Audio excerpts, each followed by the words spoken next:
Welcome back to another video. Today I'm sitting here in front of my childhood Performa 600. So this is my actual machine that my dad bought for the family in, must have been 1993. I've had this computer now for probably close to 30 years and it still runs. So I've done some upgrades to it here recently. We've upgraded the RAM to 20 megs. I've got a SCSI to SD running in it. This is the original Performa Plus display. This is the Performa 600. I did do an upgrade where I put a tray CD in it. When I was a kid, we actually had no CD, and we'd purchased the Apple multimedia kit, which came with the power design speakers, which I still use on my modern Windows computer, and the Apple CD 300E, which was the external CD-ROM drive. But I took a faceplate from a 7100, put it on here, installed the tray-based CD because I didn't want to deal with caddies. It's just a pain. The CD 300E we had was caddy based, so I do have a bunch of caddies, but this is just much more convenient. It's networked. This thing's on the internet. I've got a NuBus Ethernet card in it, so we can get right online. Go to like the vintage Mac sites and download software directly. So this is my main workstation. I don't know if you can see it, but I've got a G3 tower here next to it that I use for all of my power PC needs. I don't know why I did the monitors this way. It's just how it worked out. You know, the Performa 600 is the main one, and then the G3s are over here, kind of off to the side. So that leads us into the point of this video. Sometimes on eBay, I'm just out perusing vintage Macintosh things there to see what's for sale and what the prices of things are. And sometimes I stumble across a lone Performa 600 that's just rotting away on eBay for 20 bucks and nobody's buying it. So I bought it. So I bought another Performa 600. This is my fourth one, but it was listed as having no power, doesn't turn on. Let's see if we can't bring this poor little Performa 600 back to life.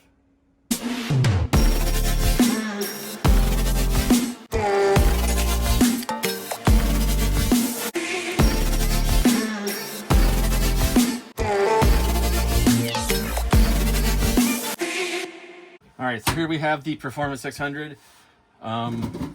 First thing I like to do before I try to even power these things on is just take them apart and inspect the insides to make sure that things look okay there. So these ones have a slotted screw in the back on the top that holds the top case on. So go ahead and remove that.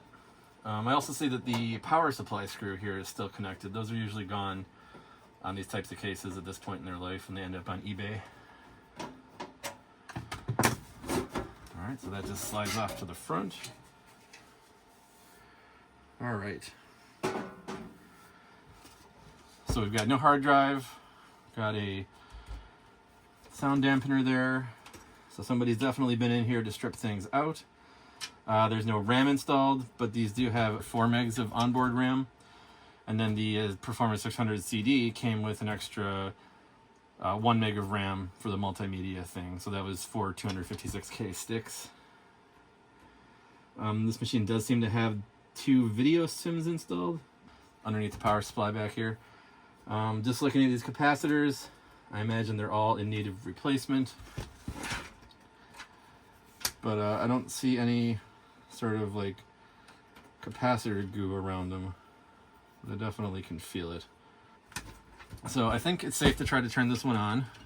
I don't see any sort of things that gives me concern. Somebody also took the battery out, which is awesome. Love to see it. Let's go ahead and plug it in.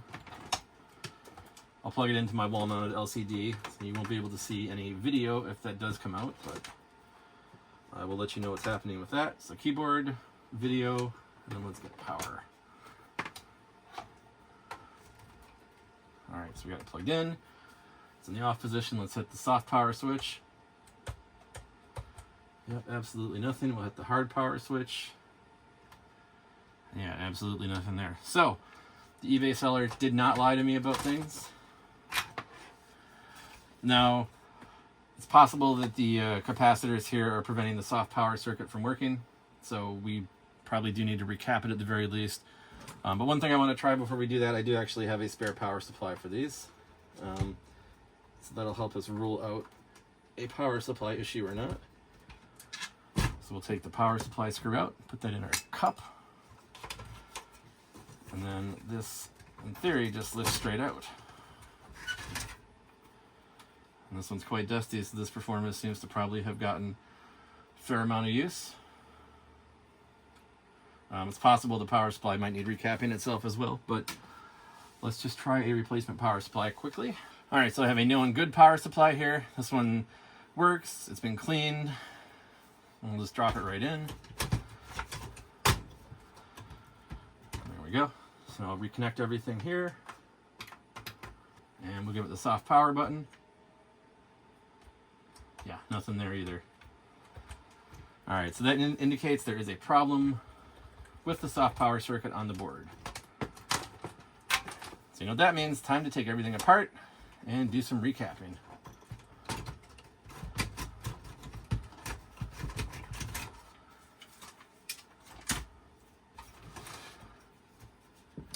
So to get these apart, there's a screw here. It was kind of stripped out, honestly. No, we'll get that later. And then there's a screw down here as well. And that one is not stripped out.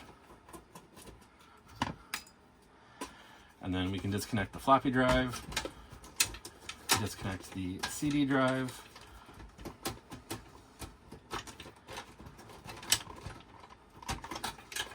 and then this whole assembly lifts up.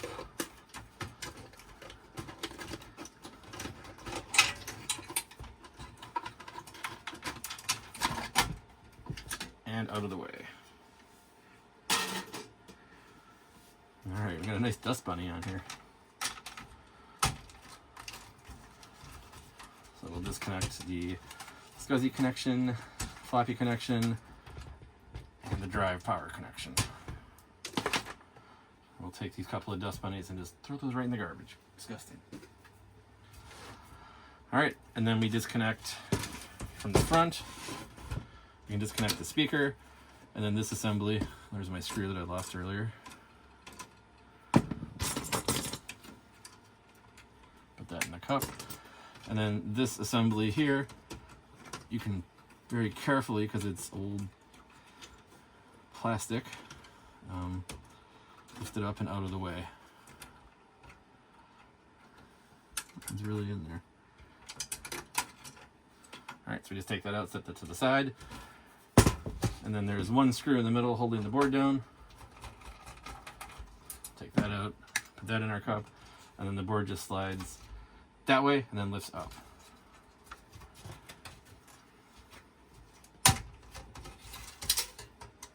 All right, so there's our board out. Now I think on this board there are just a handful of capacitors, and they're all 47 microfarad, 16 volts. 1, 2, 3, 4, 5, 6. I thought there was 7. I missed one. 4 here, 2 here. And there's also this axial cap, but that doesn't usually need to be replaced. I do see some gunk here on VR2, which is a voltage regulator. So that would have been from this capacitor here that looks like it leaked. Looks like we might also have some trace damage here. I'll just get some isopropyl alcohol out and clean it off and see how it actually looks.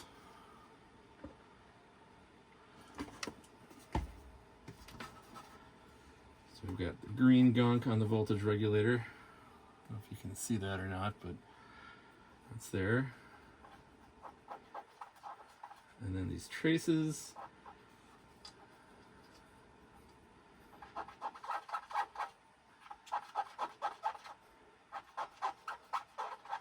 Unfortunately, there's some vias there, but it does look like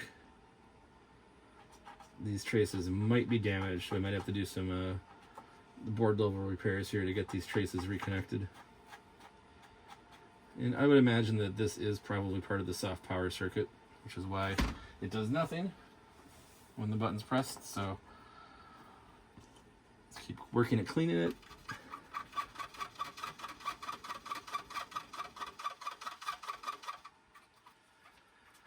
This voltage regulator, it looks like it's fine.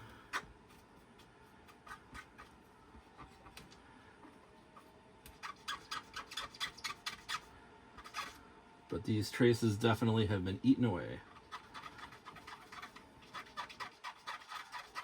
So I'll bring the camera down here and show you in a second what I'm seeing. So as you can see, that this capacitor leaked its goo out, got onto the ground portion of this voltage regulator. There's still a little bit of green I gotta get cleaned off. But if you look at these traces here, 1, 2, maybe 3, 4, and 5, and maybe 6 have all been eaten off the board. So we'll need to reconnect these traces to their via in order to have any shot at making this machine work. So we'll also need to recap. These caps all have to come off, and we got to clean the board off because there's goo everywhere. But hopefully that's it. I definitely think this would lead to a no power issue. So let me get these caps off first and foremost. That's the first thing we want to do. And then we can worry about these traces afterwards.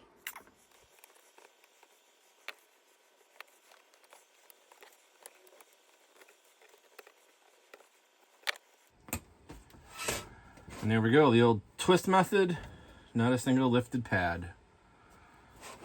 All right, now let's take a look at those traces. Let's see if we can't get those fixed. Now, I think the main problem here is going to be that they go to vias that don't go all the way through the board, I don't think. This would be right about here. Well, maybe they do. 1, 2, 3, 4, 5, 6, 7. 1, 2, 3, 4. It looks like they do. So hopefully we can get enough bare metal here where we can actually make an electrical connection to the via, and that the via hasn't completely rotted away. So we'll have to see what we can do. All right, so the first thing I'm going to do is scratch away some of the mask here so that we can expose some of the metal.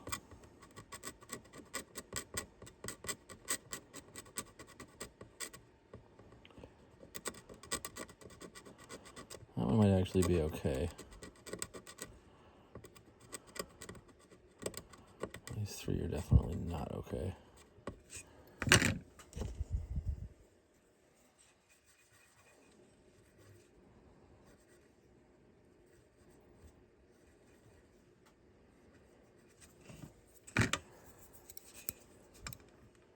Then unfortunately it looks like this via here, I don't see any metal. Maybe we can find some underneath, but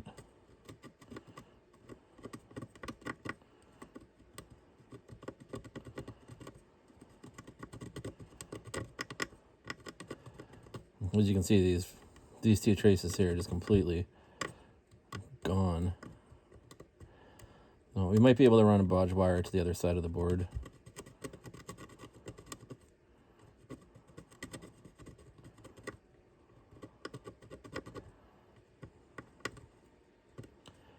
That's why it's important to not let your capacitors stay too long in boards when they're leaking their goo out.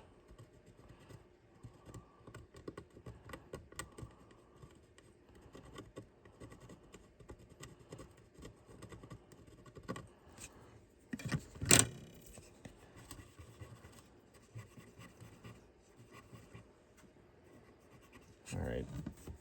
So to my eyes, the copper's showing up really well here now. But I can see on the camera here it's not showing up super well. It might just be because of the angle of how the light's bouncing off or something. I'm not sure. But you're definitely getting some of that exposed. But I'm really worried about these two vias here. This one, oh, I do see some copper there. That's a good sign. Actually, it looks like the copper might go all the way through.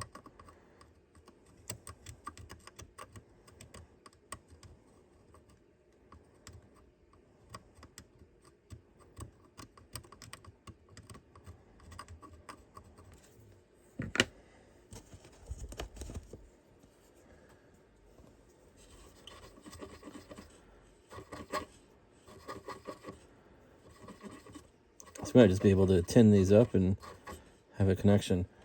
I definitely see there is a break in it though. I don't know if I can zoom in here. Let's see, right here, there is no copper. And over here, this one's a little sketchy, but these ones look okay. This one's missing some of the via here, but I think it's going to be okay. But this one, definitely a problem.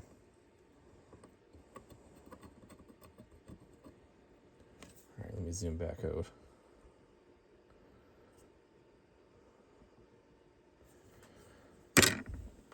I'll fire up the soldering iron.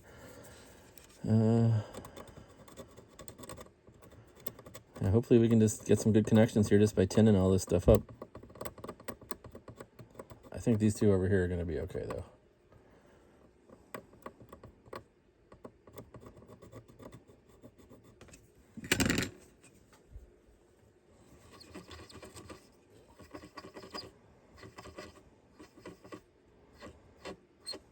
First one, definitely broken. Second one, likely broken. 3, 4, and 5, I think, are all going to be okay. But the good news is we got copper on the vias, so we should be able to make a good connection without having to bodge to the back side of the board.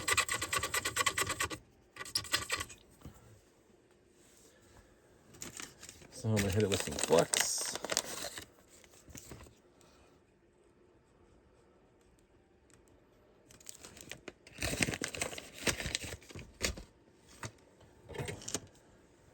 Move my stuff out of the way so I don't knock things over.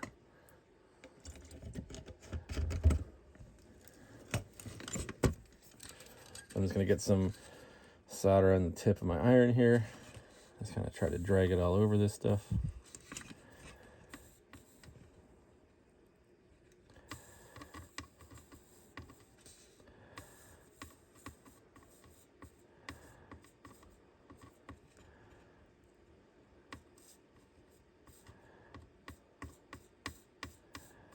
Well, it took the tin in pretty well. That's good. That should at least protect it. I don't know if we have a connection here on this first one yet or not. Might have to drop a piece of wire in there.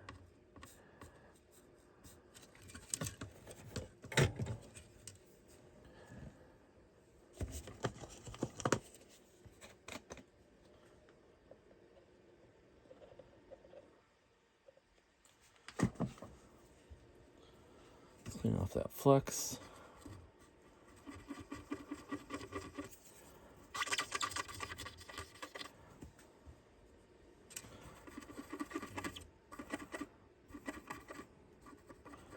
Looks like we do have a bit of a bridge over on this one, so we'll want to clean that up.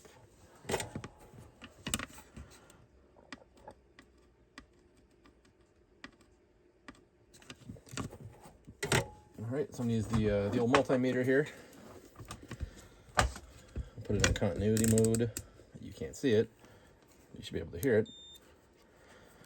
So then if we test this connection, yeah, that one's still, oh, we are good now. Okay, let's test this one. I think we're good. We're good there. I'll check to make sure these two aren't shorted. They aren't.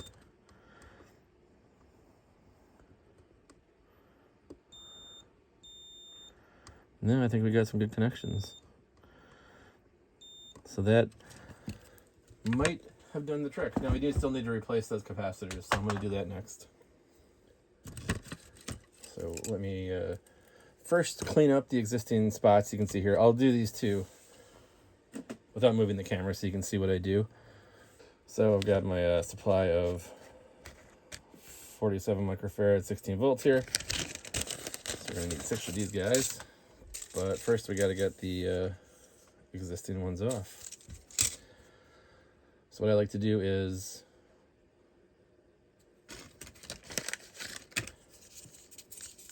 hit them with some flux. Now I'm almost out of flux. I'm going to need to get some more. That's not good.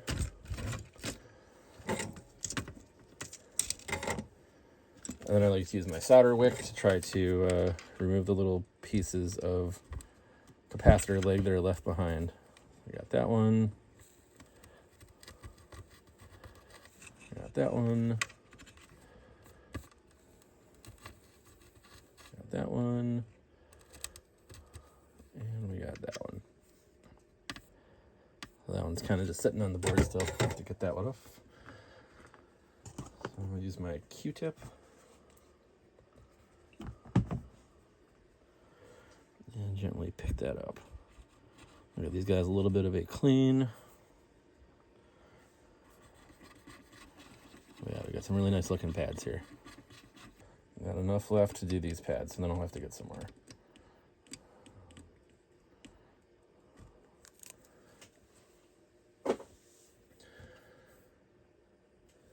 All right, so then I tin those pads up.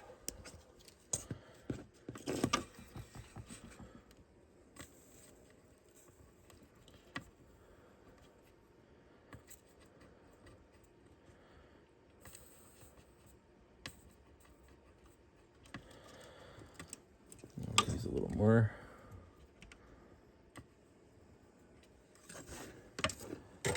All right, and then we install the new capacitors, electrolytics, negative. So I'll start with the side to the right, or actually to the left, I think. Just kind of set it on there. Just kind of struggle bus with it for a little bit.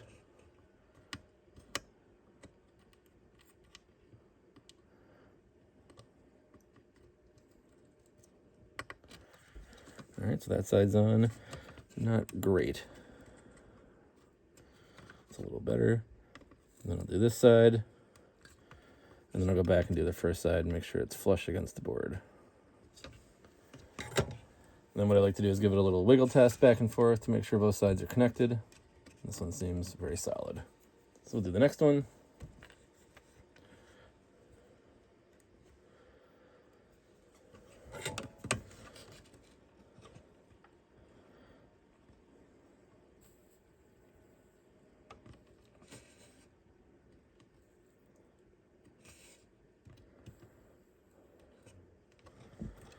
Give it the wiggle test. Yep, that one's good too. All right, well, let me get these other 4 capacitors on, and then we will do a power test and see if we have fixed the issue or if we need to continue troubleshooting. All right, so we got the chassis, so we'll insert the board the correct way, I guess. Might as well do things correctly.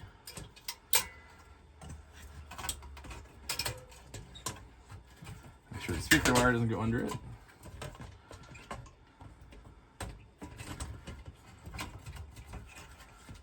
All right, so there are some plastic tabs that slot through. You need to line up, and then that just should push back. Oh, this whole case is kind of bent.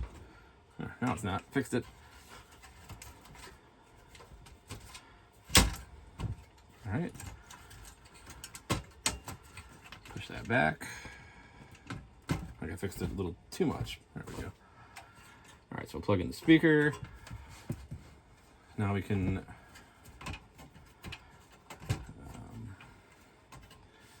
so I'm just going to use the power supply here directly without the supporting bracket. That should be okay. It'll just rest on those VRAM sims. Make sure we're off. We are, so I'll plug it in. And let's hit the power button.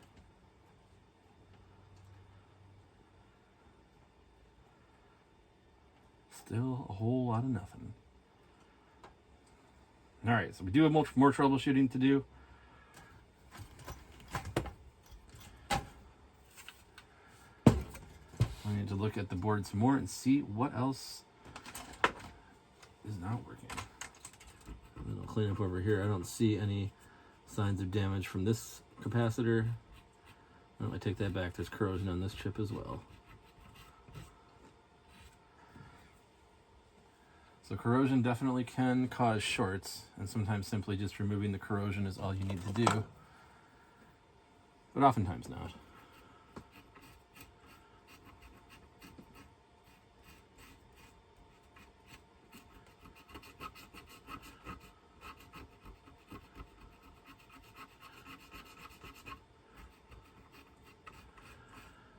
All right, this is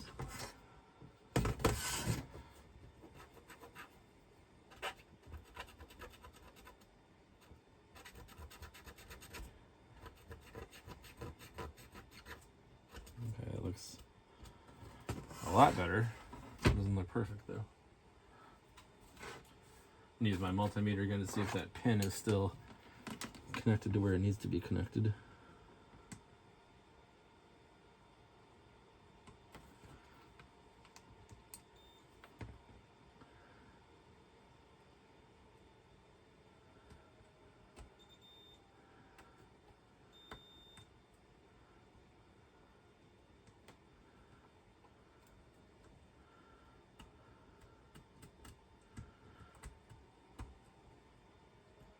Yeah, that leg just completely came off.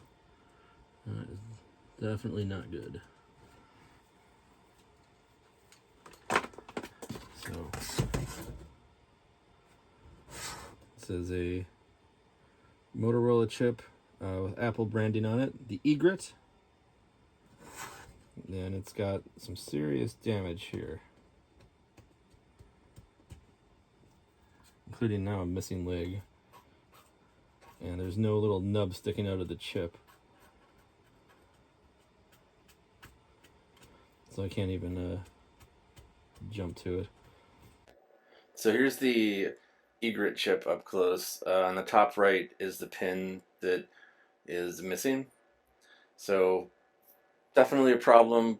Like I'd mentioned, there's no little nub sticking out, so it's not going to be easy to remake that connection. But I do have a trick up my sleeve, so let's take a look at what we did next.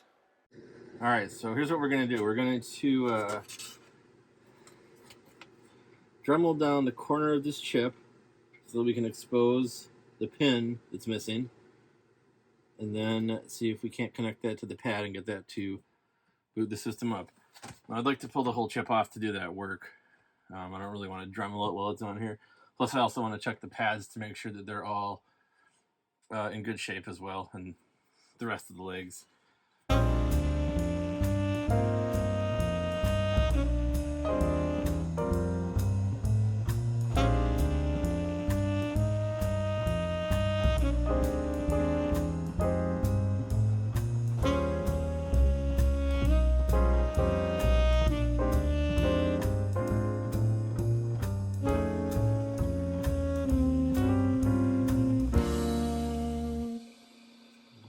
Almost got it. There we go.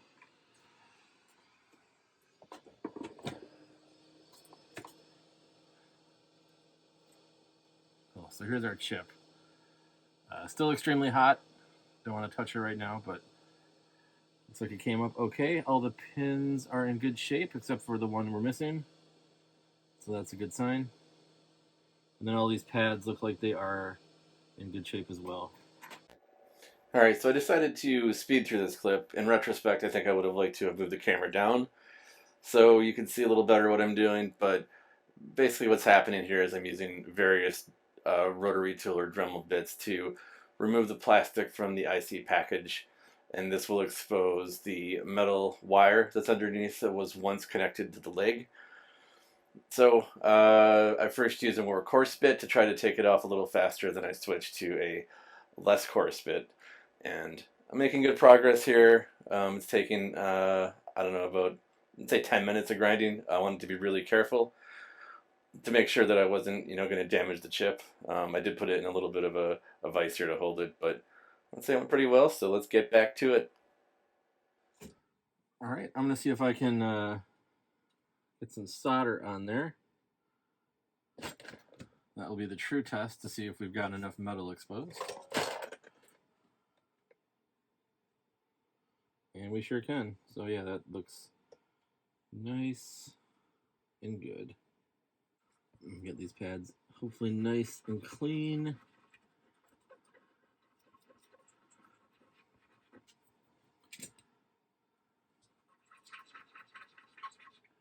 Get all of that capacitor goo out of here. You can see there's definitely some stuff. It could be, well, it's definitely scorching the flux that I used. And the dust that's just in the area. All right, and then we will fire up the heat gun. And this can probably be for me at least, this is the most tricky part, is getting this thing lined up perfectly with the heat gun. So we'll do our best here. Looks like we're seated slightly crooked, but I think all the pins are going to be okay. All right, so let's pop our VRAM sims back in.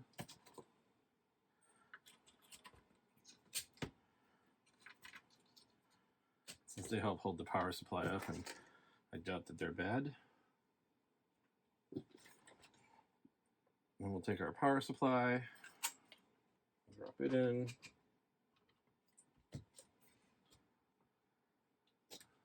Plug it in. All right, let's see what we got. Look at that. Came back to life. All right, turn it off.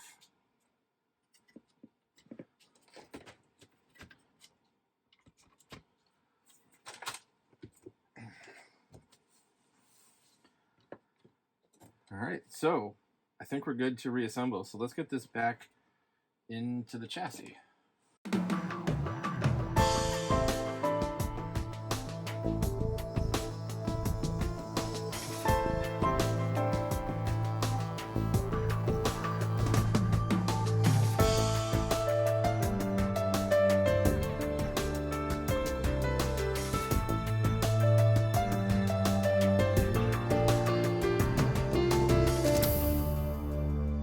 Got this nice blue SCSI image here. I'll go ahead and plug this in. All right, let's go ahead and, so we got the keyboard, we've got power, we've got video, got our blue SCSI with termination power, so we shouldn't need that. Audio is connected, SCSI, CD, floppy, power supply. All right, set the soft power button. All right, we got the boot chime. So I do have the extra RAM installed. Both video sims are in, so this machine should just boot right up. All right, looks like we're booted. So we can go to About This Macintosh. We can see that we've got 20 megs of RAM, just like my childhood Performa 600. So that's really awesome. And with the video RAM, we can do 640 by 480 at thousands of colors. I think that's 512K of video RAM. Yeah, we got her fixed. So I'm going to go ahead and secure my blue SCSI with the included mount, put the case back on, screw the power supply in, and then I think we're good to go. All right, well, we got it all buttoned up, and it honestly didn't feel right ending the video with this poor Performa 600 connected to a modern 16:9 LCD, so I dug out a Performa Plus display. That's the monitor this machine yearns to connect to, with all of its fishbowl black border glory. Anyway, we got it fixed. We got the RAM upgraded. We replaced the capacitors, and we Dremeled out the egret chip and reconnected that first pin. We also cleaned off all of the capacitor goo, and then just gave the board a general cleaning. I did that off camera, but it is clean now. And put everything back together, and we've got a working machine. I haven't tested the floppy or the caddy drive yet. I suspect the floppy probably doesn't work, and the caddy probably needs a recap too. But the important thing is the motherboard works, and we've got a really nice machine here. In my opinion, I like Performa 600s. Anyway, thanks for watching the video. Hope you enjoyed, and we'll catch you in the next one.